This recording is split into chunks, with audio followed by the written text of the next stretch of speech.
fucking freezing if you can.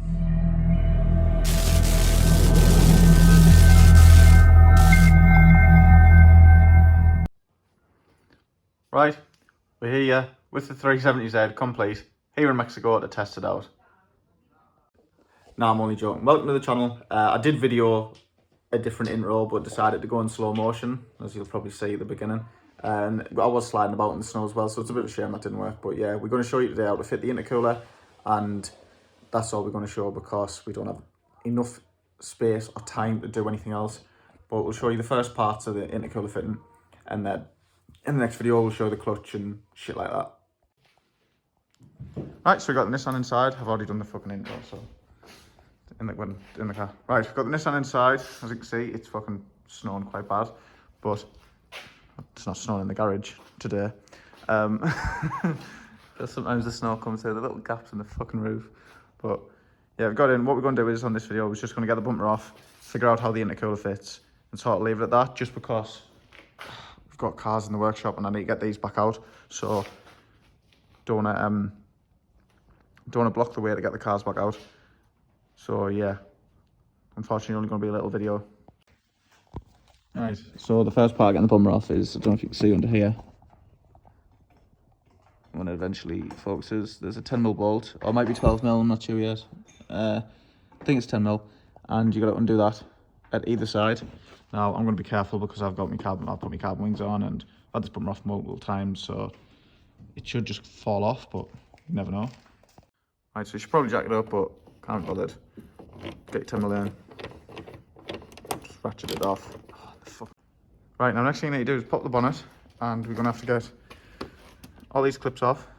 Now, if you've seen our last video, one of them's already off. Seen that on our last video, we'd already took the under tray off, so we don't need to get any bolts from underneath. Once we've got this off, this bumper should just pry off, and then easy as that.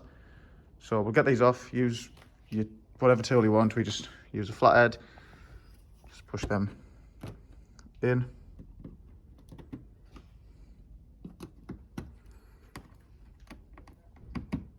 And then that should mean that these just pop off by hand if they're in far enough, and they just pull out. That one's definitely not in far enough. Maybe it is.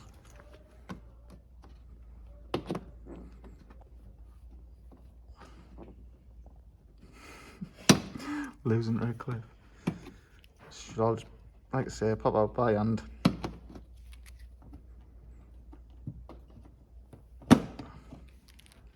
Boom. Off you go, them ones.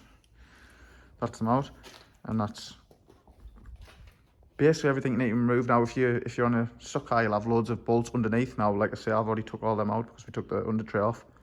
So you just undo them. I think they're 10mm or 12mm underneath. Then you can take them off. And now the next thing you got to do, which is not very nice in your car wings, is just give it a good old tug. Now, if you're a lad, you're probably used to giving stuff a good old tug.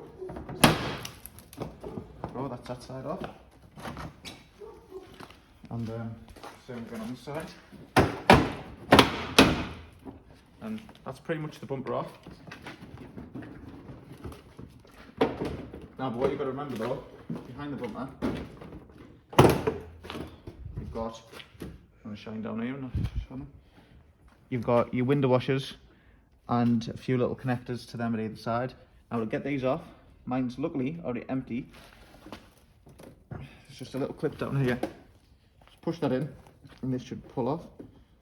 So it's going to make the right mug of us. And that should just pull off like that side. Same again at this side. What we stuck on?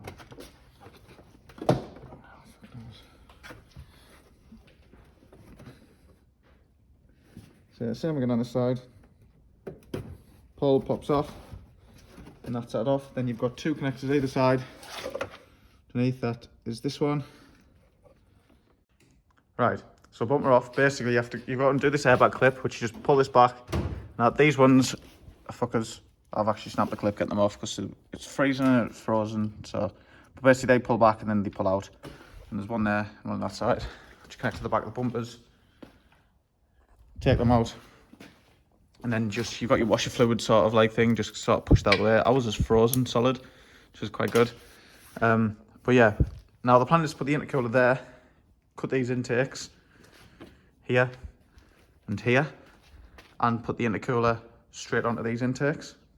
So that should work pretty good for us, hopefully. Not sure.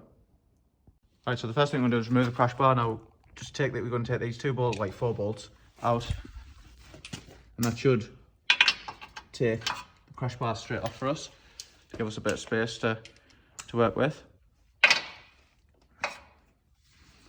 I'm going to turn and do that.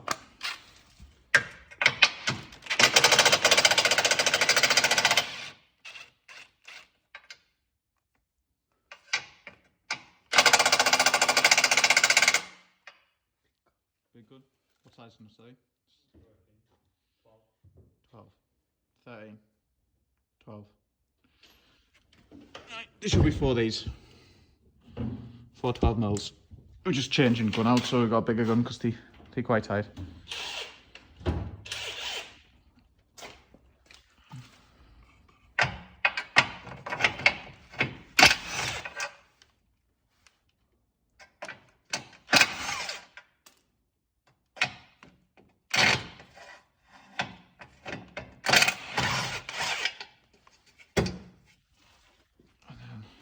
Side.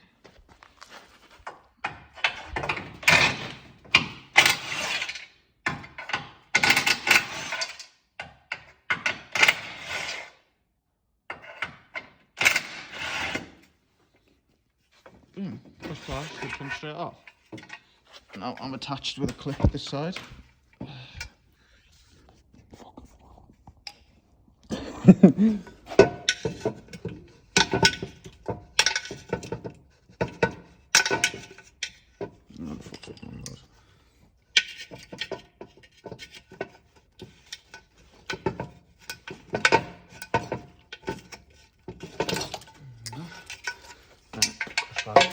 Off.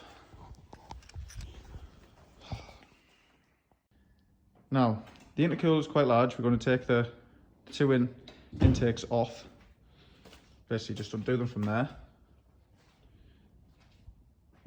Should be easy enough.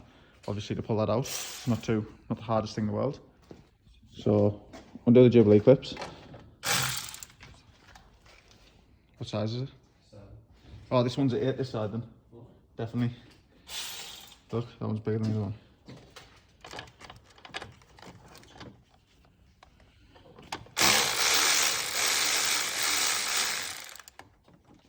Yeah. And once that's undone, I should be able to just rattle this off.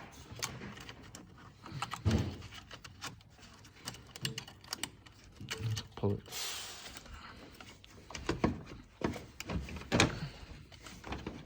Do you want to hold this on double? Okay.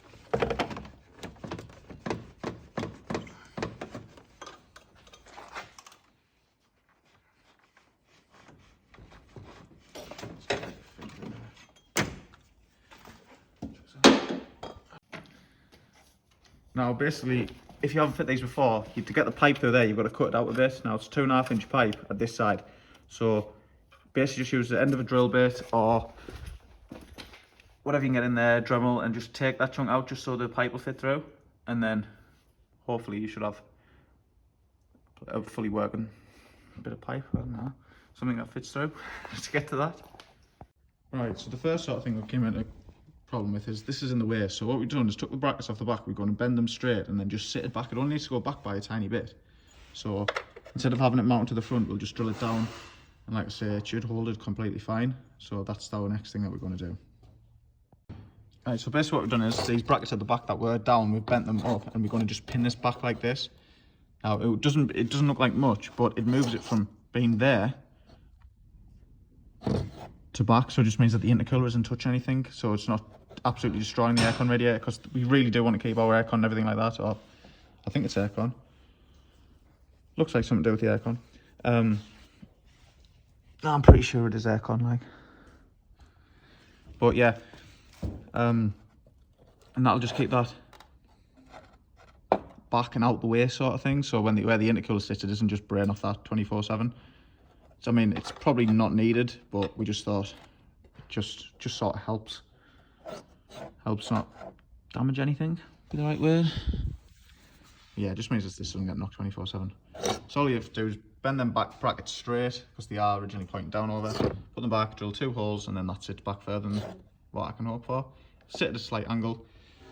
We might even cut this bracket here off completely, then we can tuck it right in. Not sure yet. We'll just see how the intercooler fits. But yeah. Right, so what we're doing now is making these little brackets now. These might be temporary. They might be making them up. Don't know how flexy they're going to be once the other side's on. At the moment, we're just going to axle stand hold it up. But basically, you need some of that hose that comes forward. We were going to mount it to the crash bar, but it doesn't actually fit. The crash bar doesn't fit, so we're going to have to remove the crash bar for the intercooler. But yeah, basically, this will sit back, and it'll be smack bang in the centre. The axle stands there just to hold up, because these intercoolers are quite heavy. But yeah, that's how we're doing it. We're going to have to route the pipe work at this side. It's going to come round through that gap there. And obviously these go up to the intakes. So yeah, it's a little bit more work than we first thought. We thought it would be pretty much bolt to the crash bar and that'd be that done, but it's not too bad. It's just a case of making some brackets. Like I say, we're probably going to have to get something thicker and replicate these, but we don't know yet. Right, so what we've got on now, all we've done is made brackets either side. Now these need to come back off. We've got to smooth them down and paint them, otherwise they'll rust. But as you can see, the intercooler's centered and is on, and hopefully is level. Move that one up a little bit. Like I say, not the prettiest of things, but it will be once it's all done and painted. But that keeps the intercooler on. Now it makes no difference. You can't really see this intercooler because it'll be behind the bumper, but it's there, it's in place. It actually wasn't that much of a fitting. We just used the original holes and boom, it's on. Not touch anything. Bumper can still go on happily. So yeah. Right, so what we've done is we've cut the ends off.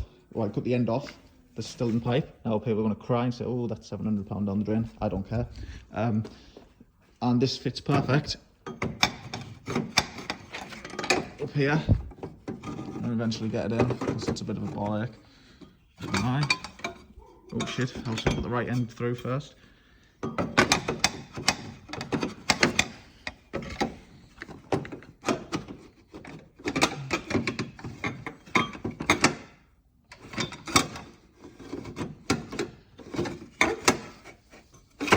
Push it through.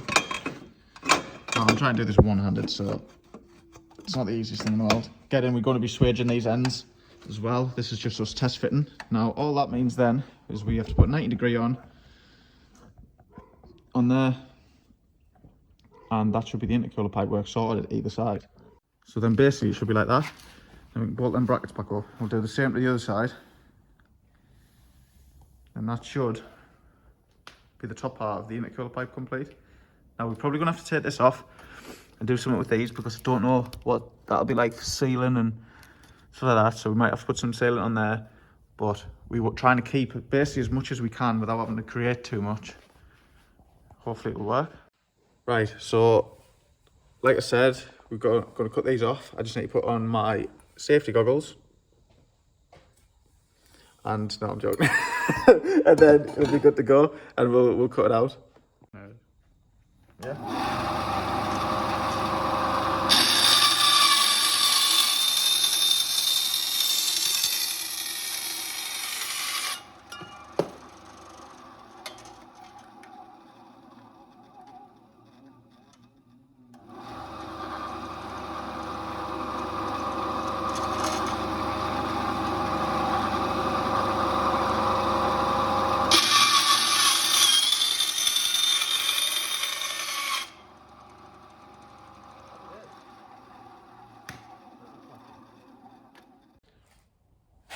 Right, so intercooler's sort of on at the top, cut the pipe works. Another thing that we've done is we've decided on a tuner eventually. We've spoke to a few people this week. Whoever was the most helpful was the one I went with. And I mean, literally, people didn't want to talk to us. I'm not really interested in you. And we've actually gone for an American tuner called Eugene Tarkov, I think his name is. which if you Google him and that, he seems to be really, really good, to be honest, and classed as a master technician in ECU tech. So that's paid for. So once this is all together, he is going to remote tune it. We might still take a dyno and let him tune it as well on a dyno. Obviously, he'll be taking control of my laptop, etc. But yeah, so a big shout out to him, because he's, again, straight away being extra helpful. It's a Sunday that we video on this, and it might have been early hours of the morning that he's received this over in California. And he's getting back to us. He's told us exactly what we need, what we're missing out from the build. And I can't really argue with that. Like, that's all I wanted from day one, was someone who's just going to willing to help, willing to do what we want. We're not going to travel miles in this. We right in the sticks here. Not really willing to get recovered. It's a pain in the ass to get in the truck. So the fact that someone's just willing to straight away help us, tell us what we need, tell us how he tunes it, you can't go wrong with that. So yeah. Right, so we're basically going to leave it at that. We've got the intercooler fed, started to mock the pipe up, but until we move the car out in front, we can't get this one on the ramp to sort it. But yeah, basically just an overview of what we've done is this. So cutter's still in Gen 3 pipe work. We still need a dually clip that and that. We also need to swage both sides, because obviously it's going to have boost pressure, so it's not in here, so the boost can blow off, so they'll get swaged. We have then fitted the intercooler. Don't know if you can hear, but Teenan's out the back. Spraying. That's not customer's car, by the way, just in case you're wondering why there's ladders there. So that's actually Teenan's car, and that he put the ladders there, but we'll get over that. And this is moved back, drilled in, so it's not hitting, so there's nothing twatting off that. And that'll go on it there. We've got the brackets, like I say, that he's out the back painting. So that comes to there, and that means the intercooler is pretty solid anyway, but that's just extra support. We've then got to take these off, have these parts welded up, so the PCV system isn't back into it. And the MAF sensors, I've got to get a gasket that goes under there, so it'll stop them from leaking. But that should keep everything sort of how it is now.